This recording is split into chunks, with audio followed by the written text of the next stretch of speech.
सभी को नमस्कार। मैं अपने चैनल में आज आप सभी का स्वागत करती हूँ और हम आज पढ़ेंगे जैन साहित्य।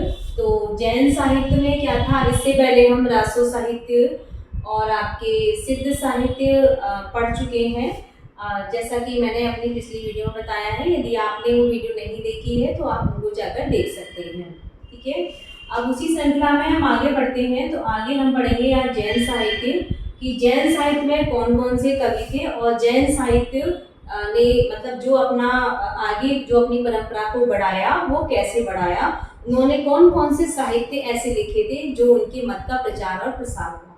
ठीक है, अब चलते हैं हम जैन साहित्य पर। जैन साहित्य में क्या था कि पूर्वी क्षेत्र में सिद्धों ने जिस प्रकार से बौद्ध धर्म के वज्रयान मत का प्रचार किया था, कि आपने यदि सिद्धों से संबंधित या सिद्ध साहित्य की जो वीडियो मैंने बनाई है वो यदि आपने देखी होगी तो उसमें मैंने बताया है कि सिद्ध में क्या हुआ था, सिद्ध साहित्य में कि बौद्ध धर्म की दो शाखाएं दो वर्गों में विभाजित हो गई थी, हीनयान और महायान। फिर इस तरह से और भी जाके आगे इस तरह से और भी शाखाएं विभाजित होती गई। तो जो सिद्ध साहित्य जो कहलाया वो मुख्य तौर से कौन सा कहलाया, वज्रयान वाला। ठीक है, तो वज्रयान मत जो था वो सिद्धों से ही संबंधित था।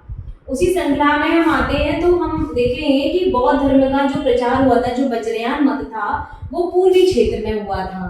लेकिन जैन साधुओं ने अपने मत का जो प्रचार किया था वो किस क्षेत्र में किया था, पश्चिमी क्षेत्र में। और किसके माध्यम से किया था, हिंदी कविता के माध्यम से आचार रास फागु चरित्र शैलियों के रूप में उन्होंने अपने मत का प्रचार किया था कविता के माध्यम से।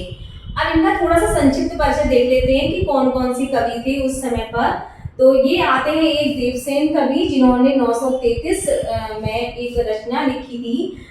933 के जो ये जो प्रसिद्ध कवि थे और इनका था दर्शन सार और लघु में चक्र, ये इनके प्रसिद्ध ग्रंथ थे। और देवसेन जो थे जैन साहित्य के उच्च कोटि के चिंतक माने जाते थे। तो ये क्वेश्चन आ सकता है कि जैन साहित्य में उच्च कोटि के चिंतक कौन, इनमें से कौन माने जाते, जैसे देवसेन है, सारीभद्र सूरी है, आशुक कवि हैं, जिनधर्म सूरी है ना, सुमितिगढ़ कवि हैं। तो इनमें से कौन से ऐसे मतलब कवि थे जो कि उच्च कोटि के चिंतक थे। तो आप टिक लगा सकते हैं आपके देवसेन कवि पर। अगले कवि आते हैं हमारे सारीभद्र सूरी। सारीभद्र सूरी ने भट्टेश्वर बाहुबली रास लिखी थी, जो कि रास परंपरा का प्रथम ग्रंथ माना जाता है। और ये कितने खंडों में विभाजित था, ये 205 खंडों में विभाजित था और आपके ये खंड काव्य में वर्णित था। मैं आपको अपने वीडियो में बता दूंगी खंड काव्य, महाकाव्य और आपके प्रबंध काव्य क्या क्या होता है, मुक्तक काव्य क्या होता है। ठीक है, तो ये खंड 205 खंडों में रचित एक खंड काव्य के रूप में ये ग्रंथ था। अगला आता है आशुक कवि। आशुक कवि में चंदन वाला रास ने रास कृति थी आशुक कवि की, ये 1200 ईस्वी में लिखी गई और 35 खंडों का ये लघु खंड काव्य था। कितने खंडों का था, 35 खंडों का ये लघु खंड काव्य कहलाता था। इसी श्रृंखला में आते हैं जिनधर्म सूरी। जिनधर्म सूरी ने स्तूरी भद्र रास लिखा 1209 ईस्वी में। इस समय पर 1209 ईस्वी में जिनधर्म सूरी ने स्तूरी भद्र रास लिखा। इसके बाद आते हैं आपके विजयसेन सूरी। विजयसेन सूरी ने आपके रेवंत रास लिखा 1231 ईस्वी में।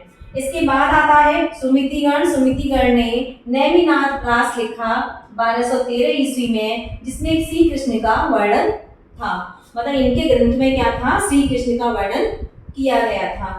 तो ये जो इनकी आपके जो पाठ्यक्रम में जो क्वेश्चन पूछे जाएंगे वो अधिकतर क्या होगा, रचनाओं के नहीं, किस सन में कौन सी रचना थी और किस ग्रंथ की क्या मुख्य विशेषता थी। जैसे मानो भट्टेश्वर बाहुबली रास है, तो भट्टेश्वर रास परंपरा का प्रथम ग्रंथ किसे माना है, तो भट्टेश्वर बाहुबली रास या फिर सारीभद्र सूरी द्वारा रचित। इस तरह से क्वेश्चंस आपसे पूछे जा सकते हैं।